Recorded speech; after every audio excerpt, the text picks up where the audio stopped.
அஸ்ஸலாமு அலைக்கும் வரஹ்மத்துல்லாஹி வபரகாத்துஹு.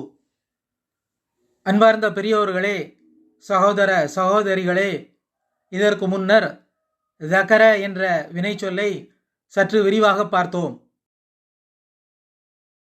அதே வரிசையில் அதே வகையை சார்ந்த, பேட்டனை சார்ந்த, ஆனா ஊனா வகையை சார்ந்த ஹலக யஹ்லுகு என்ற வினைச்சொல்லை சற்று விரிவாக பார்க்கலாம் இன்ஷா அல்லாஹ்.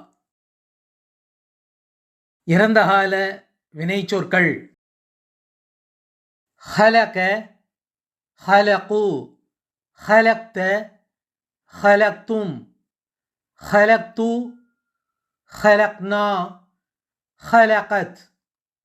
ஹலக படைத்தான், ஹலகு படைத்தார்கள், ஹலக்த படைத்தாய், ஹலக்தும் படைத்தீர்கள், ஹலக்து படைத்தேன், ஹலக்னா படைத்தோம், ஹலகத் படைத்தாள்.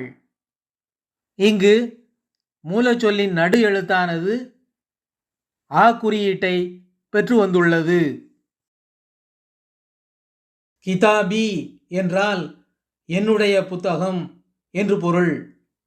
ஹலகனி என்றால் என்னை படைத்தான் என்று பொருள். கிதாபுன் என்ற பெயர் சொல்லுடன் இ என்ற சுருக்கெழுத்தும், ஹலக என்ற வினைச்சொல்லுடன் நீ என்ற சுருக்கெழுத்தும் இணைகிறது. நிகழ் மற்றும் வருங்கால வினைச்சொற்கள்: யஹ்லுகு, யஹ்லுகூன, தஹ்லுகு, தஹ்லுகூன, அஹ்லுகு, நஹ்லுகு, தஹ்லுகு. யஹ்லுகு படைக்கிறான், படைப்பான். யஹ்லுகூன படைக்கிறார்கள், படைப்பார்கள். தஹ்லுகு படைக்கிறாய், படைப்பாய். தஹ்லுகூன படைக்கிறீர்கள், படைப்பீர்கள். அஹ்லுகு படைக்கிறேன், படைப்பேன். நஹ்லுகு படைக்கிறோம், படைப்போம். தஹ்லுகு படைக்கிறாள், படைப்பாள். படைக்கிறாய், படைப்பாய் என்பதற்கும் படைக்கிறாள், படைப்பாள் என்பதற்கும் ஒரே சொல்லான தஹ்லுகு என்ற சொல் பயன்படுத்தப்படுகிறது. நிகழ் மற்றும் வருங்கால வினைச்சொற்களில் மூலச்சொல்லின் நடு எழுத்தானது ஊ குறியீட்டை பெற்று வந்துள்ளது. இந்த வகை வினைச்சொற்கள் அரபியில் அதிகமாக உள்ளது. உஹ்லுக், உஹ்லுகு, உஹ்லுக் படை, உஹ்லுகு படையுங்கள். ஏவல் வினைச்சொற்கள்: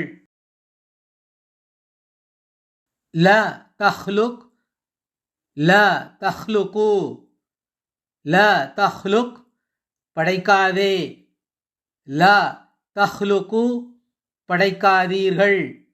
எதிர்மறை ஏவல் வினைச்சொற்கள்: ஹாலிகுன், மஹ்லூகுன், ஹல்குன். ஹாலிகுன் படைப்பவன், மஹ்லூகுன் படைக்கப்படுவது, ஹல்குன் படைப்பது. ஹலக என்ற வினைச்சொல்லை சொல்லும்போது ஹலக, யஹ்லுகு, உஹ்லுக் என்று சொல்வார்கள். ஹலக படைத்தான், யஹ்லுகு படைக்கிறான், படைப்பான், உஹ்லுக் படை.